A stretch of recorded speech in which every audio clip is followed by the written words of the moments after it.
Okay, let's talk about audio.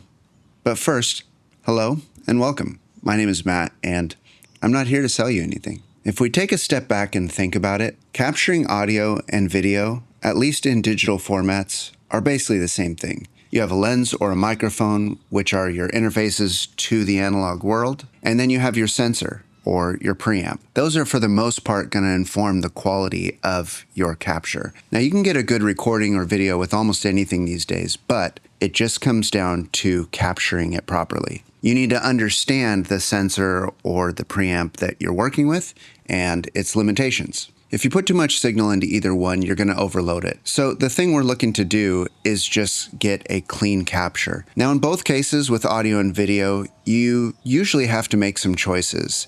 If you're capturing a singer's performance or a guitar maybe, something that has a lot of dynamic range to it, drum kits are going to be another one of these things that people struggle with frequently, and even sometimes dialogue for basic narrative or documentary type work. But if we follow some simple rules, you can almost always come out with something that's usable. Now, the real starting point for either of these formats, audio or video, is understanding your signal to noise ratio. Now, every sensor, every preamp has this. There's inherently a bit of noise in the sensor. On a preamp, if you amplify it enough, you'll start to hear it even with nothing plugged in. And same on a camera. If you crank the ISO and put the lens cap on, you'll see the noise of that sensor. So the real goal here is to capture as much of the signal that we want and as little of the signal that we don't. So understanding the limitations of our preamp or our sensor are going to help us to get the cleanest captures possible. Now, the second step to this is understanding the range of what we're trying to capture. Now, in this scene here, I am not lit and the outdoors is very bright. So we have to make a choice, because this sensor can't capture this entire range. So you can either choose to lose information in the low end or the dark areas of your image, or lose image in the top end. But in the audio world, at least in digital formats, clipping is very undesirable. If your audio is distorted, most people are just going to turn it off. Whereas in video, if out a window is blown out or in a concert setting, your lights are blown out, nobody's really going to be too bothered by that, which is why in the audio world, it's much more important to control your dynamics. Now, in the live capture, you don't typically have a lot of options to control dynamics unless you are running additional equipment up front. Now, things like an analog compressor can be run before your preamp, and those can really help to tame the higher peaks of your signal and let you run a bit louder of a signal into the preamp. But in most cases, you're just stuck with running a microphone into the preamp. And in those cases, you just need to control it with gain. Now, gain on a preamp works the same as ISO on a camera.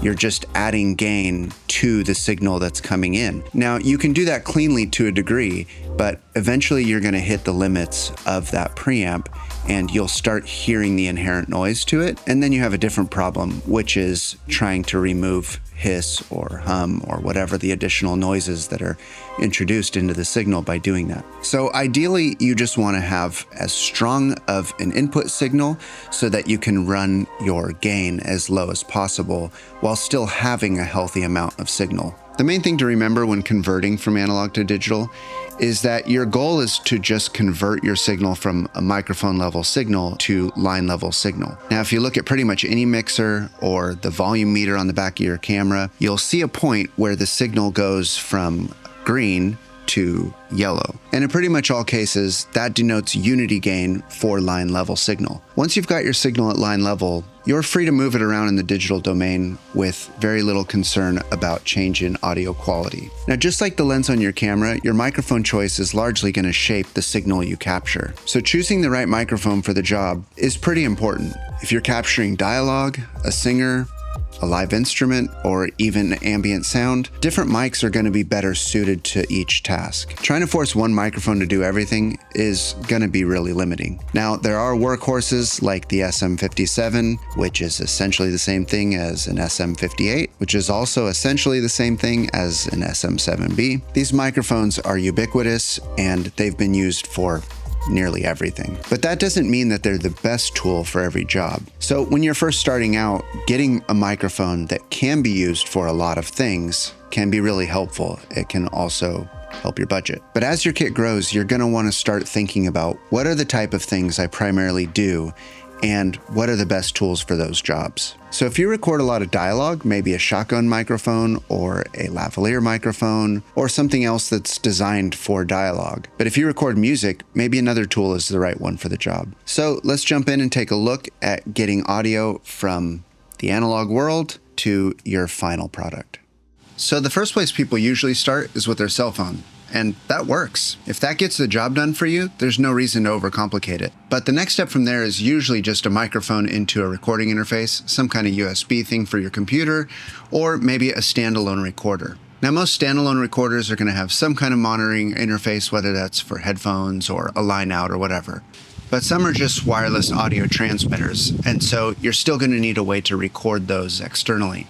So whether you're recording directly to a recorder or if you're going wireless to, say, your camera or your phone or whatever that is, and then you're recording the audio there, you're still going to process it the same in the end. So let's jump over to that. Okay, so I'm going to show you how to do this in the Rode app, but the settings that you see here are going to be mostly the same settings that are in any other application as well. It all just may be laid out differently, but what we're looking for here is the format that we're exporting in, and then we're also looking at the volume. So the format, obviously, if your recorder does 32-bit float, then ideally, you want to keep it in that, but you do need to enable some settings in something like Resolve. Now, other programs may or may not handle 32-bit float, so you have to check on that first. If the program that you use doesn't accept 32-bit float files, then you will need to convert it to 24-bit. In the Rode app, you would just click this here, and then that will automatically normalize the volume. Now, all normalizing is doing is shifting the volume into a range that's appropriate for that file type. It's not compressing or limiting or doing any of that. It's basically just turning it up to the appropriate volume. So nothing in theory should change about your audio when you normalize, but if you compress or limit, then that will affect the sound that you have recorded. So here, typically I would import at 32-bit, and then you have the loudness adjustments down here below. And now this is where you're choosing the normalization essentially manually, like instead of the 24-bit conversion. So in the 32-bit file, if you've ever imported that into an editor, most times if you don't normalize it, you'll see that your volume is really low. Now, there's nothing actually wrong with that. It just means that you have to apply a lot of gain to the file to get it up in the editor, but you can just do that here. So if your application for your recorder has the option to do this, which almost all of them do, then you should definitely normalize it when you import it into the computer. The target here doesn't really matter. Now, if your software gives you the choice between either like a peak volume that you're setting it to or LUFS, then that doesn't really matter. Just know that generically speaking, LUFS is more targeted towards an average perceptual volume. That means how loud it sounds to the listener. If you are doing that, most of the streaming services and things like that, they recommend shooting for -14 LUFS, and that is kind of a safe spot where it is loud enough for most people to hear, but it shouldn't clip. If you want to be extremely safe, you can use -16 LUFS. I find that's a good working spot. Most plugins, if you're using anything in the editing software to EQ or compressor or any of those things, -16 is usually completely fine for that kind of stuff, because of course you can always add gain to the clip once you get it into your editor if you need a little bit of volume. But if you export it too loud, then you can't really turn it down, because once there's distortion in there, it's in there. So if your software only has LUFS, then I would shoot for either -14 or -16. You can play with those and see what works better for your workflow. And if you have true peak, then I think usually a safe spot to export at is like -6 for true peak, but you can go up to -3 and have no problems. I just like to have a little bit of headroom. But for most services, they recommend no more than -1 for your like final outputs. And that's just because if you export at 0 or anything over -1, there may actually be peaks that clip. And so when you put that into your editor and just play it, you'll start seeing, the famous red blinking light. So that's kind of all you're going for when you're bringing your recordings into the computer, is just getting yourself at a safe volume. Now, if we look over at the settings here, there are settings for the recorder itself. So in the Rode ecosystem, and this is true for the DJI recorders and many others, you just have to remember the distinction between the settings for the recorder, so that would be the onboard 32-bit float recordings, and then the settings for the receiver, which is the volume that it's outputting to your camera input. So let's say if you're recording on both so that you have a safety and maybe a scratch track, the volume on the transmitter is for the onboard recordings. So if you're setting this to dynamic or any of the other settings here, that is how the recorder itself is capturing the audio on board. That will affect like compression in the recording itself. So play around with those settings. We'll take a look at some examples in a minute, but if you are setting it to certain settings, it will have less compression than others. So just be aware of that. And then on the receiver settings, these are the settings for the output to your camera. This is just a 24-bit output on the Rode recorders, but that's all your camera records in anyways. In most cases, there are a couple of cameras now that do 32-bit float internally, but you're just outputting 24-bit here. And this is where you need to make sure that your gain is good and not clipping for the camera. So ideally, you want the gain to be as loud as possible coming off the receiver and as low as possible on the camera volume. So in Rode's case, they actually recommend putting your volume all the way down to like 1 and just turning the gain up on the receiver, even all the way up to 0. That way you're feeding in the strongest signal possible and you're getting as little noise from the camera's preamp as possible. You can play around with those settings. They do have some recommended things in there for different camera brands. So you can follow those guidelines if your camera is in there. You just want to give it the strongest signal possible. So from there, you basically have the onboard recordings, which in the Rode case are 32-bit float and whatever you're using. And then you also have the camera audio. And in my case with the Rode recorders, they have the option to turn on timecode, and that just makes it 10 times easier to sync up your standalone recorded audio with your camera in your editor. So just know that if you do have the option with whatever you're using to sync up timecode, it'll make your life 10 times easier later when you're trying to match everything up. So let's jump over to the next section. So you can see here, I exported the same file, but with every permutation that was available in the Rode software. So each one is labeled here on how I exported it, whether it had the 24-bit normalization applied, whether it had loudness applied. And you can see here how low the volume is. If you don't do any normalization, it's very low, and you have to either apply a lot of gain, or you can do the normalization in your software if that option is there. But I figure if the app that comes with your recorders has the option to do it, just use their settings and normalize it. But if we take a look here, you'll see the actual settings that only make any difference. So if we zoom in here, you can see that once they're all kind of put to similar gains, you can see that actually by the waveform here, the audio itself is all exactly the same in most of these export settings. So it doesn't matter if you export it to -14 or -16 or no normalization, the recorded audio is all the same. But the ones that you can see are slightly different are the ones that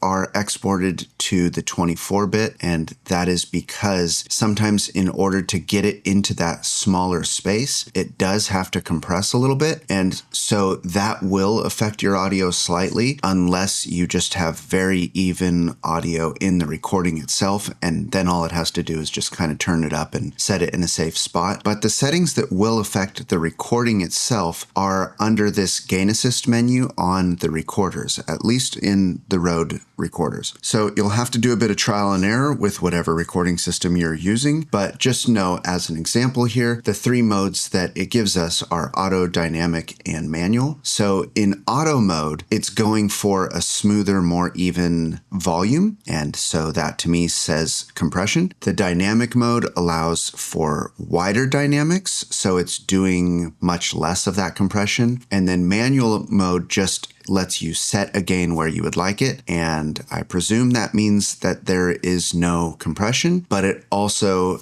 does give you much broader range of sound from high to low. So you can play around in your recorder and see which ones work for you. I would definitely do some testing before you record anything that matters so that you can see, hey, if I'm recording something like a musician, like an acoustic guitar or something like that, and I'm setting the recorder in front of them, you may want more dynamic range. And so you can try out like something like this dynamic setting or the manual setting, but then you just have to be much more aware of where your gain actually is. And if you're doing something like someone's speaking and you just want it to be a smooth, consistent sound, then maybe something like auto is better. So you just have to do some trial and error and find when the right setting is appropriate. And then just remember before you go to record that you're checking that you're in the right mode. So if you're doing something with a faster turnaround, let's say you're using something like these Rode recorders, then putting it into this auto gain assist and then exporting at the -14 LUFS should be safe to just match that up with your video and upload it. And you'd probably be more or less okay. Just setting it into this auto gain assist and exporting at -14 LUFS, you'd probably be fine to just upload that as is. Now, of course, if you need to do some editing or you need to match it up to video, then that should be relatively quick to do if you used something like timecode. If you have to do it manually, then of course, save yourself the headache, do a hand clap or, something that makes a sharp noise so you can match up the audio and the video later. And if you're on a really tight squeeze, then just sending that audio to your camera at the loudest volume that you possibly can without clipping, and then just taking that video in and cutting out, whatever you need to use and uploading that can be the fastest way to get something up while still having decent volume. But just know that most things are not going to sound their best without doing a bit of processing in post. But if you're new to this and you're just getting started, then you at least have a good foundation here of just getting good volume on a decent recording and matching that up with your video and getting that up to the web. Now, let's say that you are doing something like a podcast or whatever. So the nice thing about most of these systems is that even though many of them are limited to just 2 recorders, you can use as many of them really as you like. And if they have time code, then it should be super simple to just line all those up later. So let's say that you want to get into doing something like a 4-person, podcast or whatever. You can still use a system like this to do something like that. You basically can just put 2 recorders from each system on each person, and then when you dump them all into the editor, you'll just have 4 channels of 32-bit flow audio, and then you can just edit around who's actively speaking and putting in responses and whatever you like to do. But you're not limited to just recording 2 things if you have a system like this. You just need more than one. And there are a few systems now that actually have 4 of these recorders. So if you know that's the route you're going to go, you can easily do something like a podcast or whatever with these smaller systems and standalone recorders. You don't necessarily need to buy like a 4-channel recorder or larger. But if you know that's the primary intent, then of course, buying something like one of these Zoom 4-track recorders or whatever, that's a great entry into podcast recording or something similar. But just know that if you're going with something like a standalone 4-channel recorder, that you then are going to need microphones and cables and stuff like that, because there isn't in most setups going to be a way to put a recorder just kind of in the middle and get a clean separate recording of 4 different speakers. So even if the recorder has like a stereo mic that's built into it, you just have the stereo pair and it's everybody talking. Whereas with a standalone recorder setup like this, you can literally put these recorders on each person, and each person will have a pretty clean, isolated recording of themselves, which you can then edit after the fact. I definitely would recommend going that route first, but if you just prefer to have an actual microphone in front of each person, you do still have the option with these standalone recorders to pop a lav mic onto each one, and then you can clip that onto each person. And if you just prefer the aesthetic of a microphone in front of each person, but you don't necessarily need the microphone, then you can just buy microphones that kind of look nice. And I've seen numerous podcasts that do things like this. The microphone is just a prop, it's not even hooked up to something. So you can still use these standalone recorders and then just have a prop like microphone in front of each person if that's just kind of the look that you're going for. So there's no limitations on that type of stuff. You can kind of worry about the looks separately from the actual audio itself. But if you're just going for simplicity, these standalone recorders are the easiest way into recording. But if you are setting up something like a standalone desk recording setup, like say for, a YouTube channel, Twitch, or whatever, then a USB interface is probably going to be the easiest option. That will require the interface, which, you can find them as cheap as $100. Decent ones are $200, maybe $300 if you're going for a nice one. But you can have a permanent setup with the audio interface going to your computer, and then you can choose the microphone that you think matches your voice the best or just looks best on camera, whatever your preference is. And you can leave that permanently set up at your desk, and that is the route that a lot of people will go for that type of thing. There is no right or wrong. Even if you're doing live, these standalone recorders can still work. You just need to use like the monitor output that would normally go to your camera or whatever. You just hook that up to your computer. Many of these standalone recorders have a USB out that then makes it act like an audio interface. So you can use these. I think that the standalone recorders are easier to use for many things, whereas a USB audio interface, those things are great if they never need to leave your desk and you need things like a headphone output, you need a place to hook up your speakers for your desk. Then a standalone recorder is not going to cover those features. So you would still need some kind of audio output or whatever. But if you just sit at a desk with headphones or whatever, you can always just plug your headphones straight into your computer and then just monitor the audio that way. But just know that if you're doing something like that, you might have some latency, and that makes it tough if you like to hear your own voice in the headphones. You kind of have to look at what you actually need for the individual setup. If you need live monitoring, if you need additional things like speaker hookups, but that's where having all these options comes into play, because one tool isn't right for every job. So if you're ready to move beyond just capturing a recording and then uploading that as is, you have multiple options here. Now, you can always just bring audio into your video editing software and work with it there. Resolve actually has some pretty powerful tools. It supports VST plugins or whatever system you're on. So you're not really limited to anything in there. Some people for multi-track recording prefer an actual audio editing software, so something like Logic or Studio One or whatever. My preference is if I'm working with more than a couple of audio tracks, let's say like 6 or 8, then I'm going to move into audio editing software, especially if you are multi-track recording. So if you're recording like a live band or some, event or whatever where you may have 10 or 12 microphones in different places and maybe music coming in from computers and stuff like that, I would much rather work in something designed strictly for audio. And something like Studio One even has an option for video input. So you can still see like a monitor if you're matching up with a live event or something like that. But if you are wanting to work in post just in your video editing software, there's nothing wrong with that as well. You don't need both an audio editor and a video editor. You can just do both in the video editing software. So one of the things you'll hear people debating constantly is volume. Now, every platform has their own recommendations, but let's just take a look at YouTube.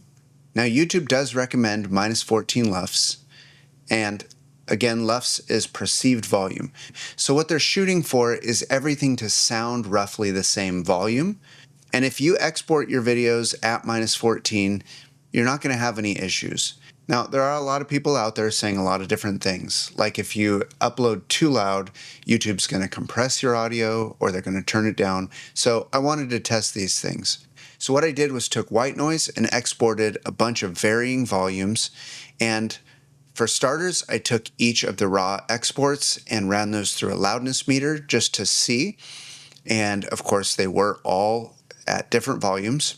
So then I took those videos and uploaded them all to YouTube.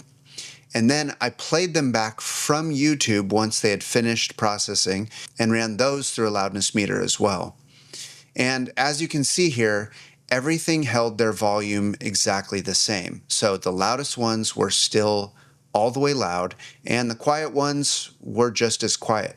So for starters, we can see there's definitely no benefit to having a lower volume, but I also didn't witness any decrease in volume. So the loudest files were still loud and still hitting the same peak levels on my meters.